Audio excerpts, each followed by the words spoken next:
Kembali di Breaking News Kompas TV, penentuan awal Ramadan tahun 1447 Hijriah, tahun Islam, dan tahun 2026, tahun Masehi. Saudara, Kementerian Agama dan BMKG menyiapkan sekitar 96 titik ru'yat di seluruh Indonesia dari Sabang sampai Merauke. Lalu bagaimana pemantauan hilal ini dilakukan? Tentu saja ini akan kita perbincangkan, dan sore hari ini kita sudah kedatangan tamu Rektor UIN Syarif Hidayatullah di Jakarta, Profesor Asep Saifuddin Jahar. Assalamualaikum, selamat sore, Prof. Waalaikumsalam.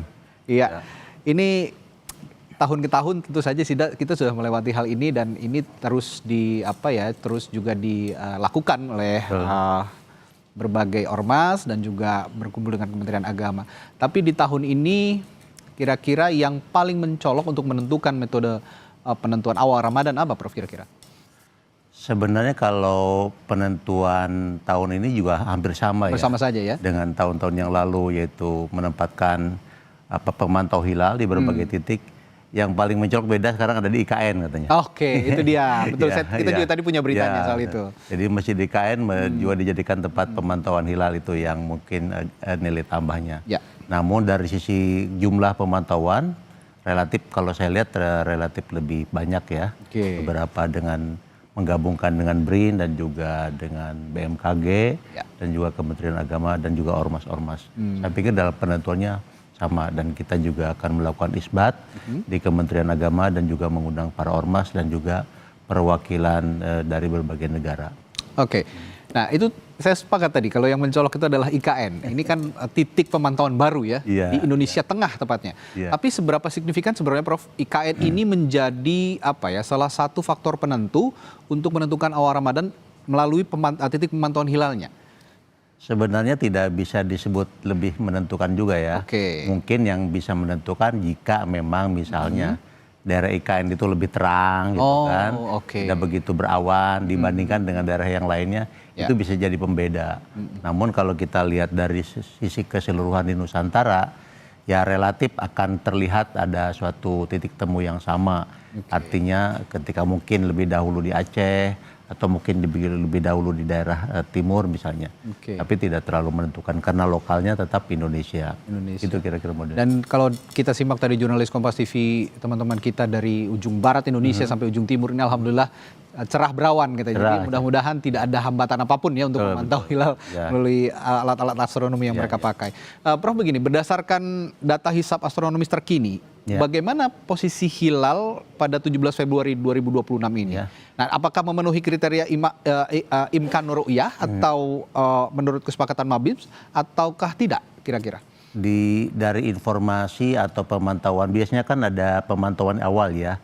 Bagaimana masa ijtima atau konjungsi di pagi hari.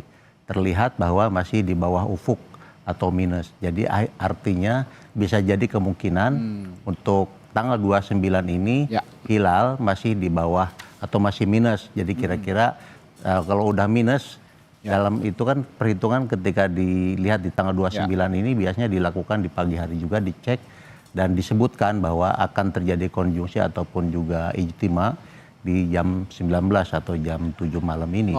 Artinya kalau kita menyebut bulan baru di bulan Ramadan, tidak akan ketemu di malam ini atau esok ya. Tidak akan ketemu esok di tanggal 29 ini. Jadi kemungkinan akan dilengkapkan atau diistikmal menjadi 30, kira-kira gitu. Ya, nah mengingat beberapa prediksi juga menyebutkan ini kan tinggi hilal ini masih di bawah ufuk atau sangat rendah gitu ya. Ini nanti kita akan bahas juga, tapi kita akan sapa juga jurnalis Kompas TV dulu yang ada di Bandung, Prof. Di sana juga ada pantauan hilal. Kita ke Unisba Bandung. Ada jurnalis Kompas TV Mita Handayani dan juru kamera Reza Pratama di Bandung, Jawa Barat untuk melihat proses pemantauan hilal di sana. Bagaimana sejauh ini, Mita? Ini tuh anchornya siapa? Ya, Mita, ini dengan Radi di selamat studio. Sore untuk pemantauan hilal. Ya, silakan Mita.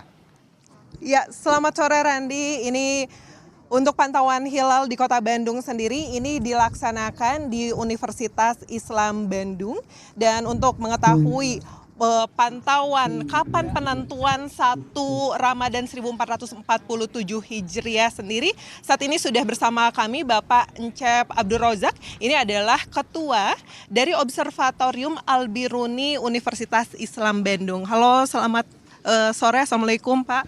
Waalaikumsalam warahmatullahi wabarakatuh.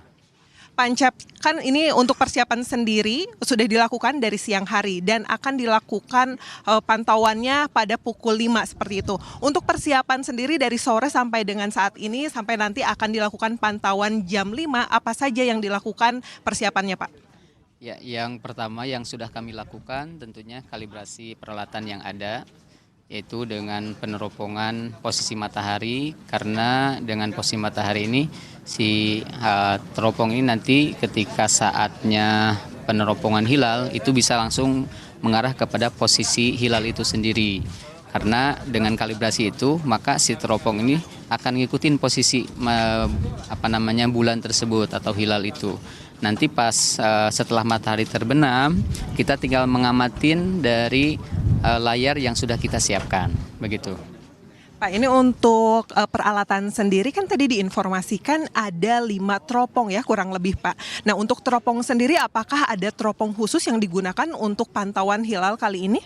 Ya, untuk teropong yang ada, yang pertama memang yang permanen di dom itu sendiri.